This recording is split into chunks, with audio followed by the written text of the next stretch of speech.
கன்னியாகுமரி மாவட்டம் புலித்துறை நகராட்சி ஆணையரை கண்டித்து கவுன்சிலர்கள் தலைவர்களுடன் வந்து போராட்டத்தில் ஈடுபட்டனர்.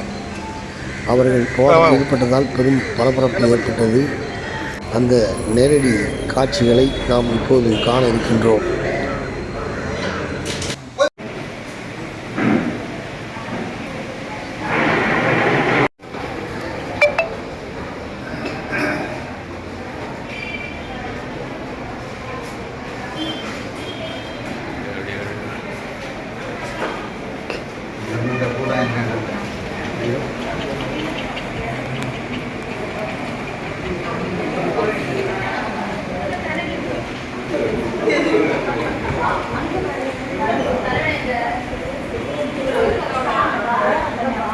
நீ என்ன நேரங்க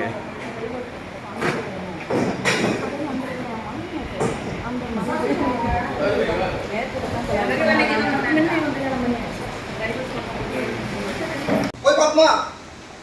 அது 8 பேரை வர சொல்லுங்க. இந்த பிரச்சனை நீங்க மறந்தால் 45 நாம் வெளியில போகும்போது வேற மாதிரி போகுது. கமிஷனர் கேட்டா பதில் கிடையாது. யார்கிட்ட கேட்கணும்? மன்றத்துல தான் முடிவு பண்ணணும். 8 பேர் வரட்டும், எல்லா கவுன்சிலரும் தெரியட்டும். விஜு பேசுறது கள்ளமா? நான் போய் மன்றத்துக்கு போய் பேசுறேன்னா இந்த 21 வார்டுலயும் 47 லீக் இருக்கு.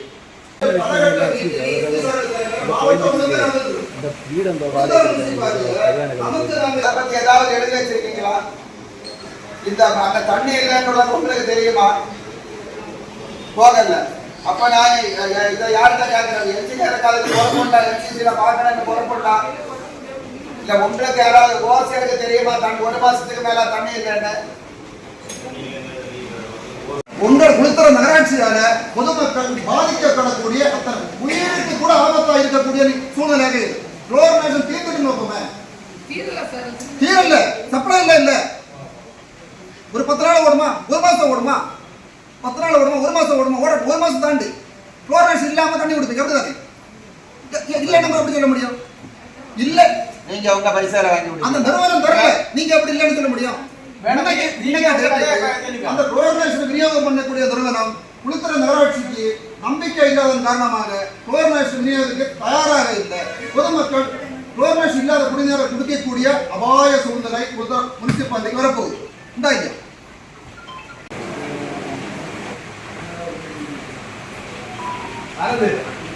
இந்தியனா போஸ் கரெக்டா இருக்கு. என்ன போஸ் சூப்பரா இருக்கு.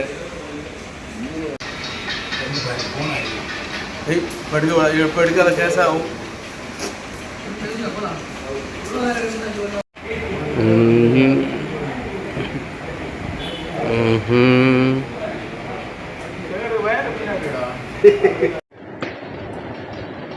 புலித்துறை நகராட்சியில் 400க்கும் மேற்பட்ட பிறப்புச் சான்றுகள் தேக்க நிலையில் இருந்து கொண்டிருக்கிறது.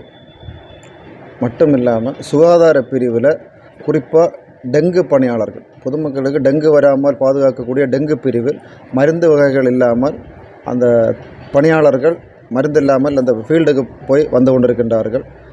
மேலும் எந்த விதமான வளர்ச்சி பணிகளுக்கும் இந்த ஆணையாளர் முட்டுக்கட்டை போட்டு வந்து கொண்டிருக்கின்றார்கள். இதற்கு எல்லாம் மேலாக பம்பு ஹவுஸ், அங்கே மோட்ரு பழுதாகி பொதுமக்களுக்கு குடிநீர் விநியோகம் செய்ய முடியாத சூழ்நிலை இப்போ இருந்து கொண்டிருக்கு. கிட்டத்தட்ட இன்றைய நிலையில் 47 இடத்துல தண்ணி லீக் ஆகிட்டு இருக்குது. 16 வால்வு உடஞ்சிருக்கு. திருப்பி 3 பம்பிங் லைன் உடஞ்சிருக்கு. 2 மாதமாக இந்த சம்பவம் நடந்துகிட்ருக்கு. ஆணையாளர் அதுக்கு எந்த நடவடிக்கையும் இல்லை. மக்கள் பிரதிநிதிகள் அவர்கிட்ட பேச போனால் அவர் பேசுகிறதுக்கு விடாமல் அங்கே பாரு இங்கே பாருன்னு சொல்லி அது மாதிரி உதாசீனப்படுத்தி நம்மளை விரட்டி விட மாதிரி ஒரு சூழல் இந்த முனிசிபாலிட்டியில் ஆணையாளராக நாங்கள் வந்து அனுபவிச்சுட்ருக்கோம். மேலும் மக்களுக்கு தேவையான எந்த விதமான வளர்ச்சி பணிகளையும் குளித்துறை நகராட்சியினுடைய ஆணையாளர் செய்யாமல், மட்டுமல்ல அலுவலகத்தில் அவர் இருந்து வேலை பார்ப்பதே ரொம்ப குறைவாகவே இருந்து கொண்டிருக்கின்றது. அது மட்டுமல்ல தேர்தல் காலங்களிலும் அந்த தேர்தலுடைய பெயரை சொல்லி மொத்தம் வெளியில் சுற்றிட்டு இருந்தாங்க. ஆனால் குளித்துறை நகராட்சி ஆணையாளருக்கு மாவட்ட ஆட்சித்தலைவர் குறிப்பாக தேர்தல் பணியாளரிடமிருந்து எந்த விதமான உத்தரவும் வராமல், அலுவலகத்திலும் இருக்காமல் அவர் எங்கு சென்றார் என்று அவருக்கு மட்டுமே அந்த தெரிஞ்ச விஷயமாக இருந்து கொண்டிருக்கு. அனைத்து குளித்துறை நகராட்சியை பொறுத்த மட்டும் அனைத்து துறைகளிலும் நகராட்சியை ஸ்தம்பிக்கின்ற அளவில் பொதுமக்களினுடைய எந்த விதமான பணிகளும், குறிப்பாக இப்போ பள்ளி கல்லூரிகளெல்லாம் திறந்தாச்சு. நகராட்சியிலிருந்து நகராட்சிக்குட்பட்ட அனைத்து பள்ளிகளிலும் தூய்மை பணி செய்ய வேண்டிய நகராட்சியினுடைய பொறுப்பு. ஆனால் புகையடிக்கின்ற மிஷின் 2 மாதமாக பழுதடைந்துள்ளது. அந்த புல் வெட்டுகின்ற மிஷின் பழுதடைந்திருந்த காரணத்தால் எந்த பள்ளிக்கூடத்திலும் புகையடிக்கலை, புல் வெட்டல. அந்த குழந்தைகள் என்ன நிலைமையில் இருக்காங்கிறது இன்னும் கண்டுதான் தெரிய வேண்டும். அதனால் ஒட்டுமொத்தமாக நகராட்சி பணியினுடைய வளர்ச்சியை, பொதுமக்களினுடைய விஷயங்களை எல்லாமே இவர் தடுத்து நிறுத்தி எந்த வளர்ச்சி பணியும் செய்யாமல் இருந்து கொண்டிருக்கின்றார். அதுக்கெல்லாம் மேலாக இன்றைய தினம் நகர்மன்ற கூட்டம் நடைபெற்றது. இந்த கூட்டத்தில் 3 மணிக்கு தொடங்கின கூட்டம் 3:45 வரைக்கும் ஆணையாளர் அவர்கள் மேலே வரல. அலுவலகத்தெல்லாம் உட்கார்ந்துருந்தார். 3:50க்கு நான் வரல, நீங்கள் கூட்டத்தை நடத்திடுங்கன்னு சொல்லி ஒரு ஓயை வச்சு சொல்லி அனுப்பியிருக்காரு. இது கண்டிக்கின்ற விஷயம். மாவட்ட நிர்வாகமும் தமிழக அரசும் துறை ரீதியான நடவடிக்கை இந்த ஆணையாளர் மீது எடுக்க வேண்டும் என கேட்டுக்கொள்கிறேன்.